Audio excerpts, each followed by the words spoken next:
As valued Central Bucks Chamber of Commerce members, Erica and Steve contributed their combined expertise to the facilitation of this year's engaging, action-oriented day of discussions. On a side note, before we get into the next program, I want to remind all of you that you have program booklets in front of you.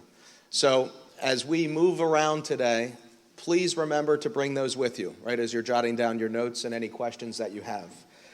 And also, you should have two loose leaf pieces of paper that Kim in the back there dropped off with you. If you don't have those, please raise your hand and we'll get that to you. There you go. Teresa's got them there. So with that, please help me welcome Steve Hart to the stage as he leads session 1, the Human Energy Crisis, Re-Energizing Engagement in the Workplace. Thank you. Thank you very much for that warm introduction. I really appreciate it. What a wonderful opportunity to be here today. We've been looking forward to this for weeks. And if you go out of this room today with anything on your mind, anything that you remember, what I want you to remember most is that I have a delightful accent. Yes, it's so. I've lived here in the United States now for a very long time. In fact, I've lived here longer than I lived in my home country of England. And I'm a proud Englishman, but I'm even a prouder Yorkshireman. So if you've ever seen James Herriot stuff, that's where I lived and grew up in that area. But you know, one of the things that's interesting about living in the United States is I am not very good at picking up on American humor. In fact, my friends in the room will tell you, never, ever tell Steve a joke on Saturday night because he won't laugh about it till he's in church on Sunday. So with that, hopefully you'll tolerate the accent. If I say some things you need me to translate for you, let me know. But this is intended to be an incredibly interactive, discussion-oriented thing. So you're not going to be listening to Erica and me over the time. We're going to be doing some work together, collaboratively. And you have some tools on your desk that you're going to be using as we go into that. A little bit of introduction, a few things to talk about setting up, but then we want you talking to each other at the table, and this is taking us right into lunch. So we hope that you will enter this in the spirit it's intended, collaboration. You're in a comfortable, safe place to talk, so I think we should have some great, robust conversations and some great learning together as we go through this. So this is how I spend my life these days. This is me in my professional career these days. I did 34 years at the Federal Reserve Bank of Philadelphia, the last 16 of which I headed up human resources. And I had a passion for working with leaders in my organization, and I had the great privilege of going around the country to every Federal Reserve Bank in the country and working with leaders, both executive leaders and aspiring leaders in my organization. And I loved the coaching aspect of it. So when I decided to leave the Fed, I decided to get into coaching. And this is the kind of thing I do now. I'm getting into the minds of leaders. It's a scary place to be, for some. But interestingly, what's happened, the conversation since the pandemic has really shifted. And it's moved to one of less about the skills of leading in the sort of the big L word, but more about the challenge of leading people. And one coach said to me, one of my coaches said to me, you know, Steve, leadership would be great if you didn't have to lead people.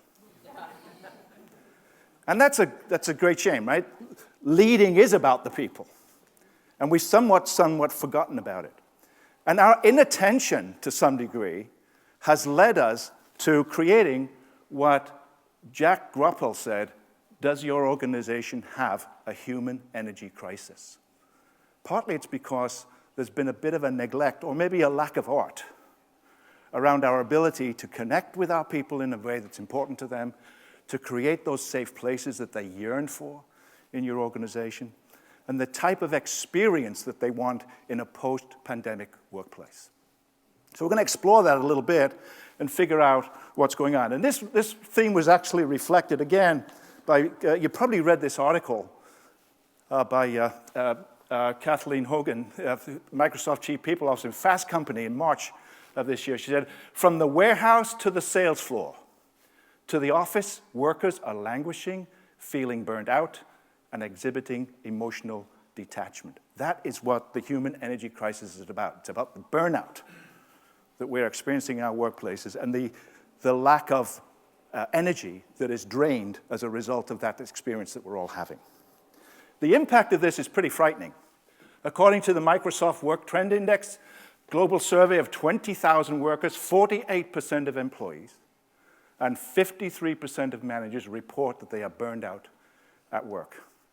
And another one, which was great because I heard Greg talk about this morning, is according to Gallup, 7 in 10 people globally are grappling with their mental health. So these issues are really front and center for us, really critically important.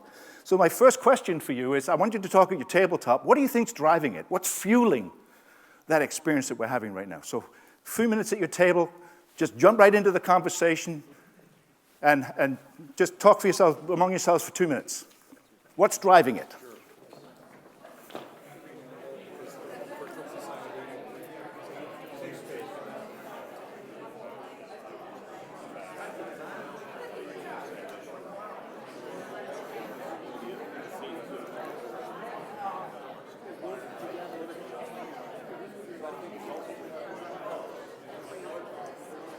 Thirty more seconds, 30 seconds. All right, let me call time on your conversation. Hopefully well, this is a tough crowd to get back in control of here. Great stuff. I need a cat herder. So what you heard there probably with things like anxiety, fear, concern, overwork, all those types of things are coming to play. And what it really does is just whet your appetite to think about the underlying causes. And maybe you as a leader, are you responsible for some of that? Should you be paying attention to some of the things you just said about how you can change the dynamic in your organization? A question to think about. One of the things that's interesting is the combination of what we've just talked about is that in reality, only 32% of any organization really wants to be there. It's a pretty damning number. So that means that 50 and 18% of your organization would rather be somewhere else. These are 2023 figures, by the way, and this is on a global basis. It's pretty frightening, isn't it? And you know what? That 32% is on its way down. Last year it was 34%. So it's not because of the pandemic. It's after the pandemic, things have gotten worse for some reason. And the other thing we've struggled with, that high engagement number has been in the 30s for about 20 years. It's not a new phenomenon. But this is a very important thing to recognize that 2/3 of your organization might likely prefer to be somewhere else. And how are you going to be responding to that as a leader in your organization and change it? Well, one of the things you can try to do is to be, and I loved how Greg talked about this morning. He touched on 2 things that were critically important to what I want to talk about. But the solution in my mind is a more holistic approach to wellness, incorporating the 4 dimensions of energy. He mentioned 2 this morning. Anybody remember what they might be? He said physical and mental. There are actually 4 that you as organizational leaders need to be aware of. Let's take a look at what they might be. First one is the physical. We talked about that, the need for good nutrition, fitness, sleep, recovery. Those are critically important things. And the good news about this is you as an individual or you as a leader, doesn't matter. You have to be attentive to these 4 energies. The next one is your emotional, your resilience, the ability to inspire others, to be competent, to be effective in the role that you want. The third one is the mental, the focus, the awareness, the mindfulness, the positive personal stories that you tell yourself, the thing that get you personally engaged. We heard some talk about the why. What's your why? That attaches to that very much. The last one is the spiritual, and I don't mean your church or religion. I'm talking about the purpose, the meaning of why you do what you do. The why of you. Why is it important for you to have that attention to that? So those are the 4 energies, and this is well documented in an organization I'd like to pay a lot of credit to, which is called the Energy Project. And you can find their stuff online, and we're going to engage in a little bit of some experience of some of their stuff a little bit later on. But I want you to understand that this is the integration of these 4 energies is really the solution to really changing the experience that people have within our workplaces. And one of the reasons for that, the energy audit, they did a very extensive, complete survey using the 4 energy model, and a very detailed survey, and they conducted it across the world, 12,000 people from 73 countries. And when you use the aspects of the energy product, this is what you find is going on in our workplace. 64% sleep less than 7 hours, 8 hours. I'm one of them. I do that. 73% find it difficult to focus on one thing at a time. 64% are frequently irritated, impatient, and anxious at work. I hear some chuckles. 66% say decisions at work are often more influenced by external demands than by a strong, clear sense of their own purpose. See that connection to spiritual. 61% spend too little time doing what they do best and enjoy the most. I work a lot with people who are writing resumes in the post-pandemic work, and so many of them come to me, and 75% of their resume is stuff they would never want to do again. I say, why the heck are you putting so much emphasis on things you don't want to do? Shouldn't your resume talk more about what you really want to do and what you're really good at? Why do you put so much crap on there?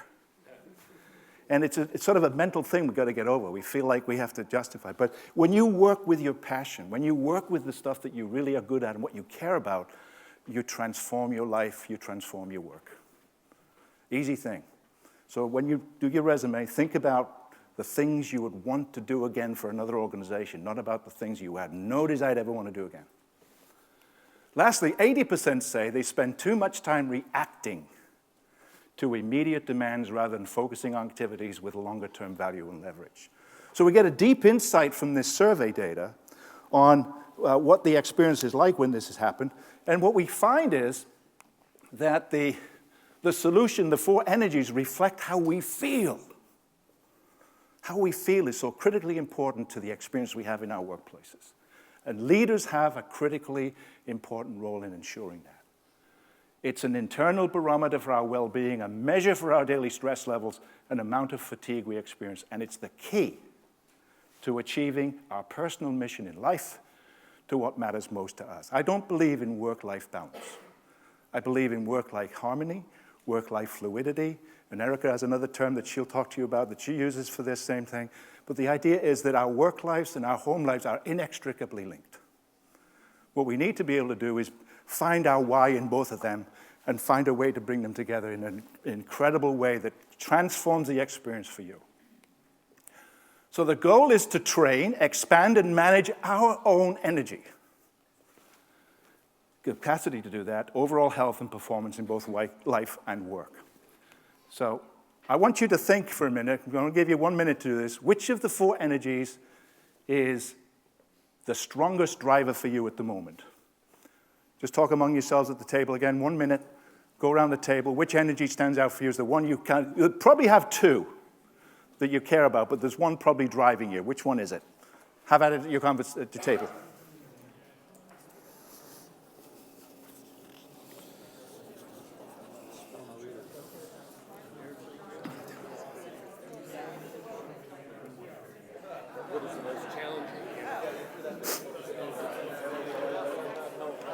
We're not onto that yet.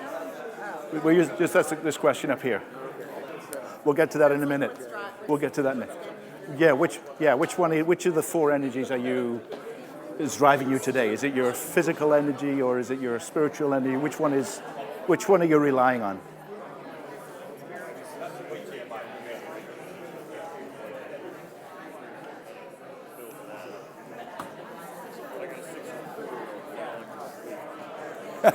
Sleep is a big one. Yes. Massive, massive.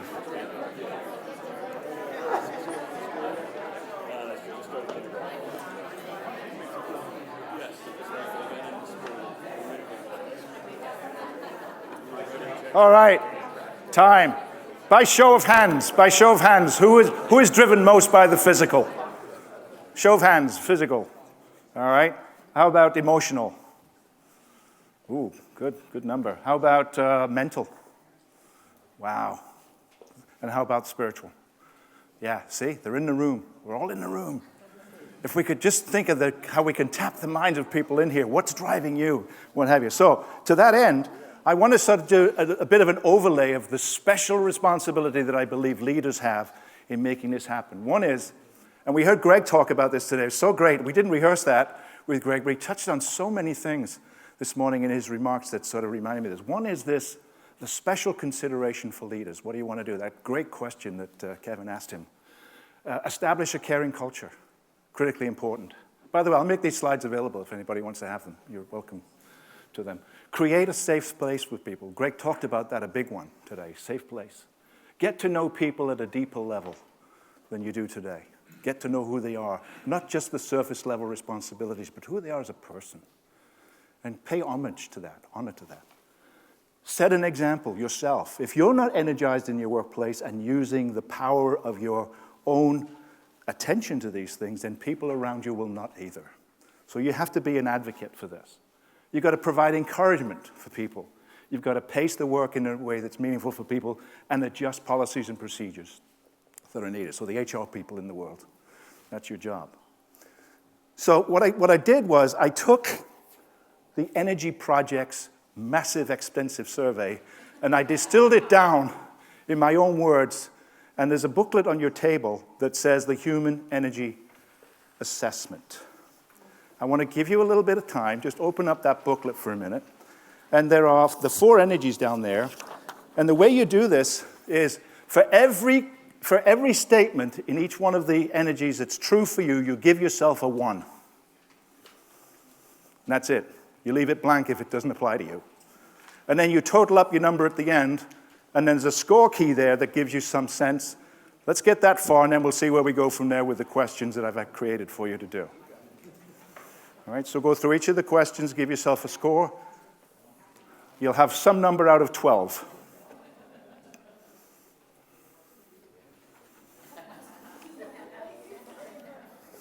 And be honest with yourself. You're among friends. Then you can see what your score is. It gives you some sort of barometer as where your own energy level might be today. Some of you might be extraordinarily engaged and really on top of all of this. Some of you might be struggling. I'm not going to ask you to reveal that necessarily, but just a sense of your own barometer.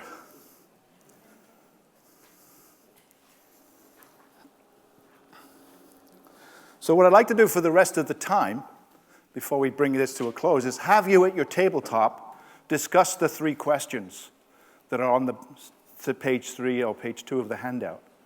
And maybe spend a little bit of time on your own, formulating your own answer for a couple of minutes on each of them, and then initiate conversation at your tabletop around your answers to those 3 questions. And, by the way, on the back of the paper, on the very back, I've listed, this is the summation of a lot of coaching work over the last 20 years, pull together some suggestions for you as areas where you might put some concentration of effort or attention to inspire and drive some of those energies, different ways you can do that. So you can refer to that as you answer those questions as well. So have at it, go.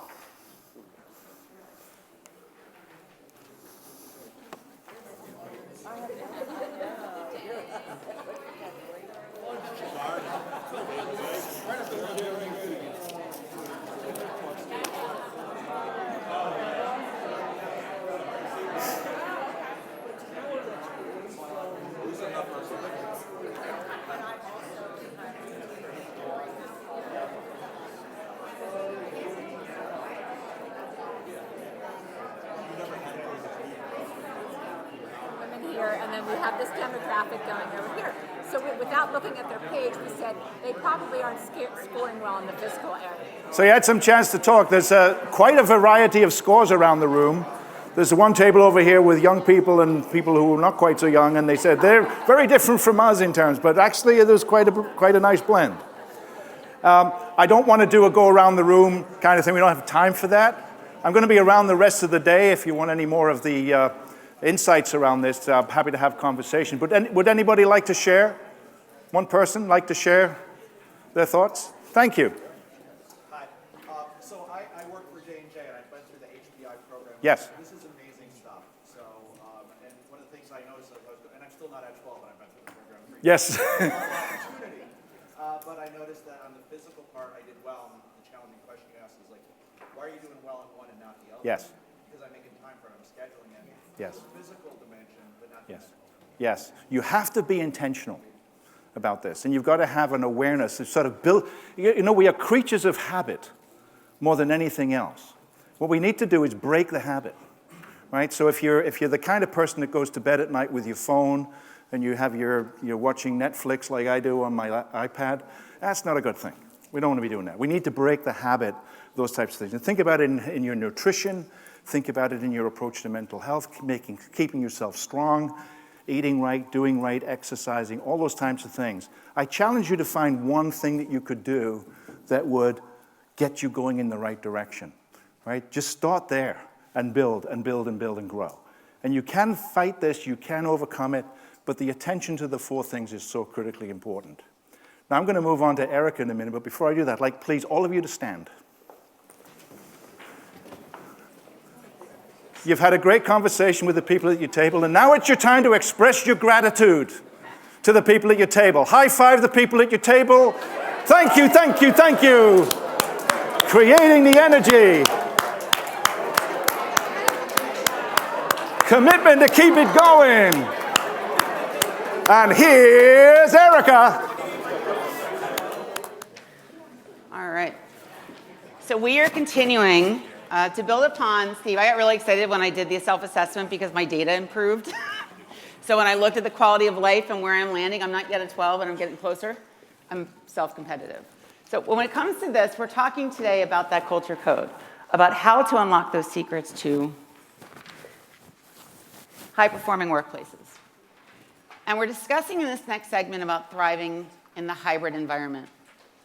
But that's also a myth about the thriving. And a lot of times we talk about balance. We talk about work-life balance. We talk about balance in this. And yes, we're talking about work. But we show up as ourselves across all situations. And it's about learning how to thrive in the imbalance. So when we do our wellness programs, when we talk about people through coaching, when we work through things through professional development, it's about how to give people the skills to thrive in the imbalance and be able to give themselves permission to shift where their focus is at any given time, intentionally and with purpose. We're going to discuss today, yes, there's the workplace, but this quote really stuck with me with it's not a place, it's what you can accomplish together, which means that there's a mind shift of not just thinking about the logistics and not having us figure out how are we going to fit into the logistics, but how can we make the logistics work for where we are? What can you do in person, like today, differently and better and more effectively than you can virtually? And then flip it. What can we do virtually and online in a way that we can do just as well or better online when we have everybody working independently or from home or from other divisions or sales out and about, networking, doing whatever you do, and being able to do it together from different locations and not being set. Curious, how many of you in here, show of hands, work within an industry like such as retail, restaurant, healthcare, something like that, where you are 100% fully in person and have been? Show of hands, okay, a few. How many of you work in an industry where you are 100% remote or distributed? And you're like a call center or something international? All right, got JT's got his hand up. How many of you are hybrid, where some people are at home, some are remote, things shift, you're doing this? All right, majority in the room. Whatever your background and references for that, some of that shifted. What happened in the pandemic is that even if you were in person, all of a sudden you weren't. Or that some people were in person, but then that experience changed a lot because of how they had to engage differently. And people are different now. Things shifted, and we're never going back to the same mindsets we had before. So what do we do with it? I love asking questions. I ask a lot of questions. And we're going to hear that theme throughout the day. You heard Greg talk about it earlier. You're going to hear our panel this afternoon talk about it. What are the biggest issues? So we began asking this. You're going to hear from Andrew Neary this afternoon about some work that my team and I did with our East region at Marsh McLennan in terms of this. And I asked our questions in a focus group. We ask this once a year. What are the biggest issues impacting your ability to lead as effectively as possible?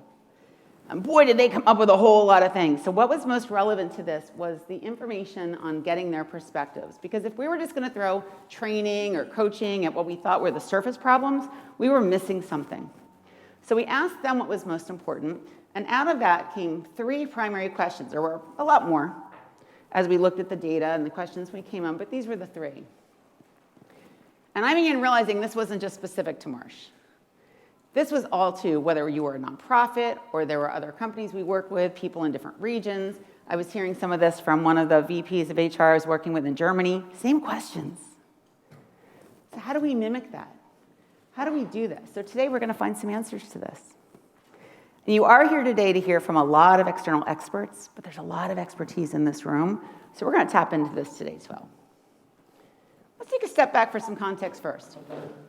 One of our goals that I hear all the time from leaders is we want people to be happy. We want to be happy. I don't know about you. I like to be happy. Do you like happy? Like to? Okay. Some days it's easier than others. We like to be happy, right? And we like people to produce good work, quality work that we're proud about. Sometimes it feels like those are 2 different things, and we have to choose. If we can figure out a way to thrive in the imbalance, regardless of location, we can achieve both. And our goal is to do something that finds out how do we hit upon both of those without us having to do all the chasing. Context. A few years ago, we hit the first time ever where all 5 generations are in the same workplace. How many of you are experiencing 5 different generations within your industries and your workplaces? Okay, and we've got some colleges here today. And I do a lot of when I speak with the business schools and the colleges and this next generation of leaders that are coming out of schools, and we talk, they have very different ways of thinking. Ooh. And we've got some different ways of thinking, and the generations are starting to come together. And what happens with that, and when we talk about location, here's one consideration. There is a subset of our workforce who went through the entire college undergrad online. They never even navigated the cafeteria. They don't even ask them what a microfilm is. All right, forget going to the library or doing their research or having to be at class at 8 a.m. after their night before. They skipped all, and then we expect them to show up at work and understand professionalism and business etiquette and polish. They're like, Erica, what do I wear? Not kidding. What do we wear? This is interesting. So how do we blend that and bring everyone together, knowing that this is what we're experiencing? Steve and I have had a lot of conversations about the capitalized letters. When I talk about conflict resolution and we assess where sources of conflict are coming from and where the challenges are coming from, expectations rises to the top every time. Expectations about who's going to do what, how it's going to get done, how are we defining performance, how are we defining engagement, how are we defining quality, how are we defining expectations. And when those get a chance to clarify that and we find out what people are expecting from our leaders, from our employees, from our business goals, a lot of this other stuff starts to get incorporated, which is important when we think about these things. We are living in a time frame where we have more information thrown at us in one day than people in the Middle Ages did their entire lives. Okay, granted, Middle Age, you lived about, 50? So I wouldn't be around. But we're done a lot of prayer. It's a lot of high. We've got so much information. I like my brains are like sponges that are leaking. You go in, I walk in the kitchen, I know I needed something. I don't know, the glasses are probably in the freezer. I don't know where they are. So, all right, I know I'm here. I'm like, I don't know. I just have so many, now the checklist and where we are with this. But being able to do this hybrid, when you're online and here, conflict, comfort levels with technology, how many people are really using breakout rooms? I did a meeting with an executive team last week, all experienced leaders. I threw them all in Zoom breakout rooms. They were like, we've never had a meeting like this before. I'm like, well, wait till we get to training. I was like, it was just totally disrupted with small conversations because, I know Jeff's here. Or if you haven't had a chance to talk to Jeff, we talked about his research around this is that even in groups of 5, that is too many people for people to feel heard and understood, so expectations get mixed up. So what do we do with this? I have a vision. Take a minute and daydream. Begin asking people, what is this? If we're going to create a positive and productive workplace environment, regardless of location, let's imagine how close we can to this. And what are the obstacles getting in the way? Notice I did not say stress is eliminated. We need stress. It's motivating. It is to our potential. We get high demands, right? We can use stress, but we need to manage it before it manages us. It's a big theme today. Goals are being achieved. You feel successful. Your people feel successful. And people like coming to work. They're happy they chose you and not your competitor of all the places they could put their time. So let's take a moment at your tables to have a conversation. And try to turn to groups of, if you've got a table of 4, then you can turn to a partner, but try to include all 4 of you in it. If you've got larger groups, break into smaller subgroups of 3. And question about this. What is your experiences up to this point? Positive, negative, challenges, things that you've experienced in terms of working toward this vision? How are people operating and working in these different workplaces? What are you doing to be positive, to have productive, high-performance workplaces? Maybe you heard Greg say, like this morning, he walks around and he pops into meetings. He just wants to see what everyone's up to. He's visible. He pops in. That's something he's doing to create a positive workplace. Something simple like that. What are your experiences with this? Talk amongst yourselves. Take about 2 minutes, and then we'll come back together. I feel like I'm not the best position to get. I like to think we have an environment where we're to make decisions or we're making mistakes. But again, I don't, that's my,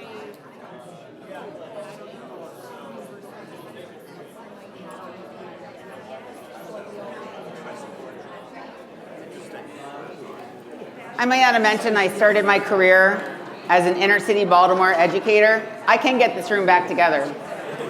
Adults are a lot harder than I might not even need the microphone. Adults are a lot harder to manage than 8-year-olds. Anyway. The experience that you've had creating those positive, productive, high-performing workplaces inform the mindsets, informs the way that you communicate, informs the expectations that you have. And you're recognizing here that everyone at your tables had different experiences. When you think about how many employees you've had, and you ask them those same questions, you're gonna get 500 different stories, 25 different stories. Those experiences inform mindsets, the way that we react to different situations, different interpersonal dynamics. One of the things we're gonna talk about today is what my team and I do, we ask a lot of questions. And over the last few years, we've been doing a lot of engagement studies with different organizations, nonprofits, corporate, and asking a lot of questions about what matters. And to a person, there were 5 categories that started to come up.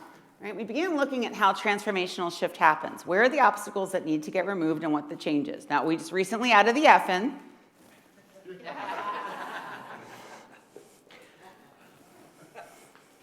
Because it does happen. And how do we keep it from that into the shift? So we began looking at these different categories. And in just a few minutes, you're going to be having some conversations about each of these. So you've got some note paper on your desk, too. If you've got some notes, we've got some reflective thinkers in here, not just the high-comfort contributors. So with the reflective thinkers, those of you who like to take some notes and be thoughtful, take some time to reflect about what you might want to share about each of these areas when I give you a question in a moment. What do we mean by social interactions? Our data, our research, the feedback we've given is that people are craving opportunities to connect. And if they are virtual, how do you do that? How do you recreate those experiences? They want to know that they're coming back into the office, but they want to know there's a reason for it, not just because someone thinks it's the right idea. And what can you do in the office, and how do you make it easier? But people want to connect. And yes, they love pizza and tacos. We did get that. That was them like, I want more pizza and taco days, and that happens.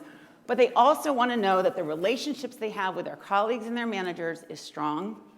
And one of the biggest strategies that we give in our coaching sessions in the Emerging Leaders Program is to have these 15-minute coffee chats. 15 minutes to ask someone, hey, what are you most excited about for this weekend? Not, what are you doing? What are you most excited about? You learn about people's priorities and motivations. You connect in a way that helps you understand what's important to them. Because someone's, I'm not excited. I'm moving my mom into it's just hard. She's 80. Things are going. You understand where people are, you get a quick gauge, but you tap into something personal that gives you context about them. But those social interactions need to be intentional and in a way that makes it comfortable for people to speak to it, including the ones who are a bit more reserved and introverted. And don't expect it to do it just around the work. What ideas do you have? What questions do you have? Social interactions. Let them have a bit of fun together. Hybrid environment. How do you utilize technology and make sure it's not a barrier, but it's a use? So Zoom just came out with something awesome about a month ago. If you have access to it, they have two things. They've got the AI summaries, where you're in this, it's a little scary. JT is going to be talking about artificial intelligence later today, but how do we utilize technology to make meetings easier, to capture what people are saying, to make sure things don't just get talked about over and over and over? In that hybrid environment, what can be done in person? What do you need to do online? How do you integrate the two and be intentional about that? People like the flexibility, but sometimes there's a need to be together in an office. Oh, innovative efficiencies. Operations, organizing the work, making sure that there's not a lot of duplication across what people are doing. People are craving things to be efficient. It will probably not surprise most of you to know that one of the most absolutely high demand trainings I'm asked to do is on performance, productivity, and in all of the engagement data with leaders, two things rose to the top. Accountability and collaboration. Accountability, time management, productivity. We want people to be more productive, and we want them to be more accountable. Top two consistently every year. Doesn't matter if I'm asking a nonprofit, doesn't matter where the management team is, productivity, accountability, how do I juggle these priorities? I am overwhelmed. I am underwater. I am exhausted, and I don't know how to shift it. Huge. That goes back to physical, wellness, everything that Steve was talking about when you talk about burnout. Feedback and flexibility are two different things, but I'm going to combine them for today's purpose. Candid, compassionate, kind, and direct. People want to know where they stand. And if you are not comfortable with conflict, or your leaders aren't comfortable with conflict, or people aren't comfortable with it, and it goes under the doesn't matter, it doesn't mean it's not happening. So having that there with being able to give people an opportunity to give feedback. We talk about performance reviews right now, and how do we shift that conversation in a way that people really do align so there aren't any surprises at the end of those years. For those of you who have those policies in place, it's really important. But you're going to hear a theme today. Greg this morning, you're going to hear it from everyone this afternoon too, right? Ron's going to talk about it. Right? We're all going to talk about this. You're going to hear it from Jonathan. You're going to hear it from Linda. You're going to hear it from Andrew. What are you doing with the feedback? Don't just ask everyone the surveys. Oh my God, I filled another friggin' survey. What are they going to do with it? Nothing's going to happen.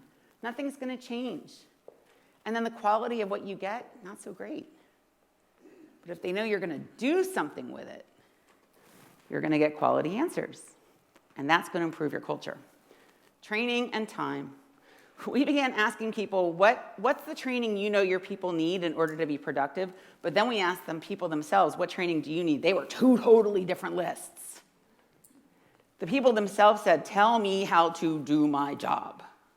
And leader says, tell them how to be accountable and tell us how to motivate them and tell us what they need for management and tell them about imposter thinking, and we need them to it wasn't that both weren't equally important, active listening, those things, but we need to have a combination of both. We need to find out from people what's important so you can strategically decide where you're going to implement that and how and is it coaching or is it training or is it a combination? So now we're going to do a bit. We got some time. Before we hear from our panelists this afternoon, before you hear any more from me, Steve and I are excited to get you guys talking about some of this. We want to tap into your experiences in this and see where we are. And we want you to have an opportunity to meet a few people here. It's a networking event. So let's engage. In a moment, I'm going to ask everyone to stand up. And we are going to go through 1, 2, 3, 4, 5 questions. And every time you see the slide shift, what I'm going to ask you to do is go find a new group and answer the new question. You're going to be clustering yourselves into groups of 3 to 4 people. If you end up with 5, that's fine. But I want to make sure you have enough time to actively get a chance to listen to the other perspectives as well as share your own. If you are someone who likes to listen first, use today as an opportunity to contribute maybe earlier in the conversations, lean in. If you're someone who's a very high comfort contributor, like to use a lot of words, Take this as an opportunity to step back a bit, listen first, and then speak. Okay, but balance it out. Everyone's listening, everyone's talking about this. The first thing we're going to do is we're going to discuss social interactions. I'm going to pose a question. So I'm going to repeat again, and then I'll see what questions you have about what you're about to do. Leaders rarely ask, what questions do you have? They say, do you have any questions? Our default answer is no. We don't like to look stupid. What questions do we have? See if there are any questions about the instructions. I'm going to get you up and moving. You won't hear from me again. When the slides move, you move. I'm going to encourage you to move across the room. Find an open space. Speak to as many different people as you can today in this group. When the slide, after the T, another slide will come up that says come back to your table. So you can leave all your stuff here. You don't need to take anything with you. These are just in-the-moment conversations. What questions do you have about what we're about to do? All right, well then ask a friend. All right, here we go. Ready? Everyone stand. You're going to immediately find a different group of people to speak with that you are not spoken to yet today.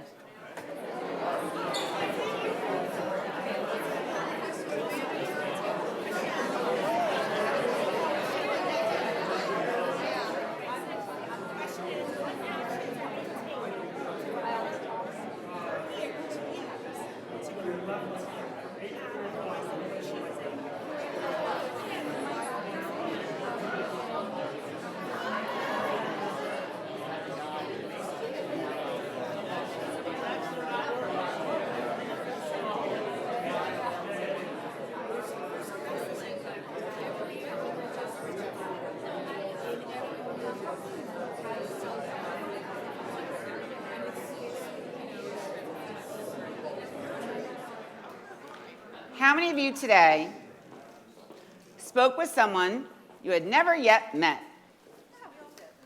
We all did. When I do this with companies and organizations, if we were virtual right now, you would have had the same exact experience. I know for some of you, like, you can't have the same experience, Erica. My entire graduate thesis was about how to enculturate values by bringing the system into the room through effective communication. So how do you recreate that experience using technology online when you've got people in a big group and you're bringing them together? I would have done the same thing with breakout rooms. Same thing.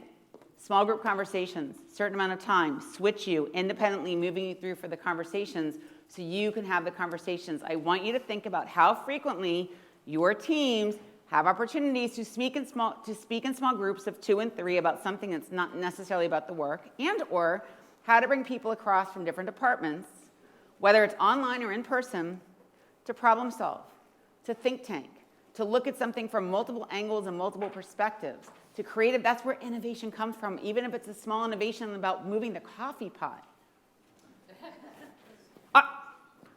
Right? If one more person walks by my desk while I'm on the phone to get coffee, so that invite, right? Do I belong in open space? I don't. Was I in open space in an office for a while? I was. That was. How do you think about how to logistically make those things happen, whether you're in person or out and about? Relationships and social connections need to be intentionally and thoughtfully designed, and technology needs to support it when you can't be together in the room. How often do you go to something like this and you are with the same people the entire day? And then you're supposed to go find someone to network. Oh, hi, how are you? What do you do? Hi, how are you? What do you do? I am so bored by the what do you do? Who are you? Oh, well, why do you do what you do? Different questions. But that's not comfortable for a lot of your employees. Some of them, their data or their actuaries or their whatever, they don't want to talk to you. Right? But we need them engaging and talking about things like this. So being intentional about this engagement, and how do you do that no matter what your location is? Remember, let's go back to the beginning.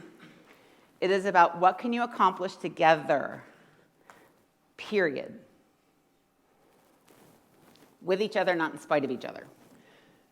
So what do we do with all of that? Right? So we went through, and I have up here, it says data analysis crosswalk findings. You're going to hear this afternoon about some of the work that my team and I have done.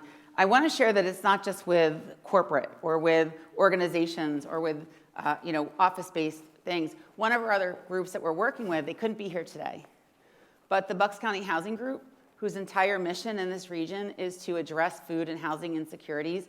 And we've been working with their management team on their infrastructure and then getting them together about who's doing what and how do they position themselves. And they already grew from supporting 50,000 people to 125,000 people. And their food pantries are busy right now.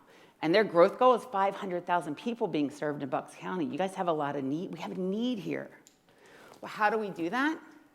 We ask people for feedback. Someone else, there was a conversation that we were having over here was, if you ask people for feedback and you don't do anything with it, you're going to decrease.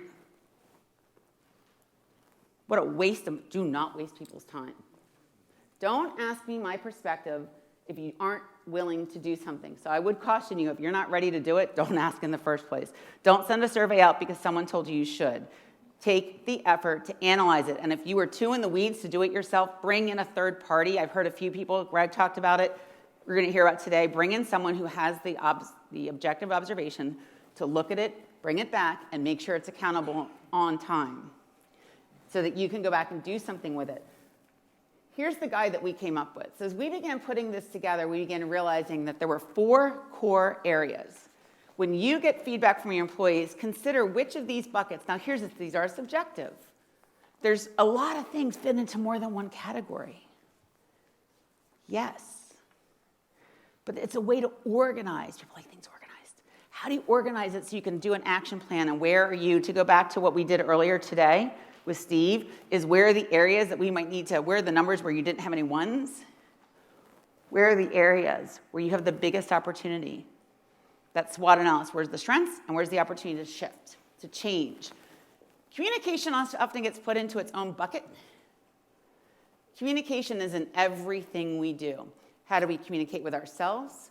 In the coaching work that I do, most of what I do in my coaching work is to think about how do we unlearn those messages and the internal dialogue so that we can show up differently, consistently in the way we want to.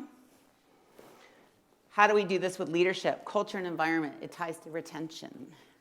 Very expensive for turnover. You want to attract top talent, keep top talent, grow top talent, so that the rest of us can retire. It's going to happen at some point. Right? Feeling of security. Change is tumultuous. It's a lot of uncertainty when infrastructure happens, when we're positioning people differently, when things are moving, when you're having mergers and acquisitions, when there's something going on with retail. You got a new manager. Who moved my cheese? If anyone's familiar with the Who Moved My Cheese, it's not, if you don't, go find it. It's a really cute cartoon. There's a great book on Who Moved My Supervisor. All of it, you show up for work, you were hired for one position. Next thing you know, 2 months later, you're in a different position with a different manager doing something different. What do you get? You just relocated. This stuff happens, real stories. How do people feel secure? And I'll tell you, it's not always just about, money's a thing. We all like have a coin in the bank. But the feeling of security comes from feeling heard. What intrinsically motivates you, being acknowledged. For a manager to understand that what drives you might be a bit different from someone else, and what they think you should be doing or thinking might be different from how you're actually going to be able to contribute your skills and your strengths differently. That is a different level of security. And that all drives the motivation. What satisfies you? One of the questions I love to ask on a Friday or on a Monday, what are you going to feel most satisfied about accomplishing? Take a minute and self-reflect for yourself. What is something you were very satisfied to have completed so that you could be here today? It might involve your kids, it might involve a dog, it might involve a work task, it might involve a meeting, it might involve whatever it was. You made a decision to be here today. Feel very satisfied about something you got done. Maybe it was just the laundry, so you had pants to put on. That's the whole thing, right? Right? So thinking about that, because what satisfies you at any given time may change. What satisfied me when I was 20, very different than in the 50s, right? It's different. It's different. So let's pull that all together today. This. I could spend a whole day speaking about this metaphor. When I was in Baltimore City, I did a lot of work connecting the symphony and the music to the kids, to open doors. You're going to hear Ron talk about opening doors and getting people connected to things that they might not have access to. When we think about music and the symphony, everyone needs to play their part. We have the person who's got the rosin doing the bows. We had to know, like, the violinist doesn't know exactly what you're practicing with the tuba, but you better both show up knowing your parts. instruments tuned, things polished, so when the conductor does this, the conductor, she trusts that everyone's done it. Otherwise, you hear that violin. So how do we ensure that we are orchestrating ourselves to be able to play together that shared vision, that shared goal, the shared pieces, what's driving everybody to do it, and what's the feedback that needs to be given so that people can show up and perform their best work so they're happy and producing quality work that they're proud about. Proud about. Different than feeling satisfied. I'm proud of what I just did. Pretty proud I got that laundry done. All right. Yeah. Hey, everybody, how about a round of applause for Erica and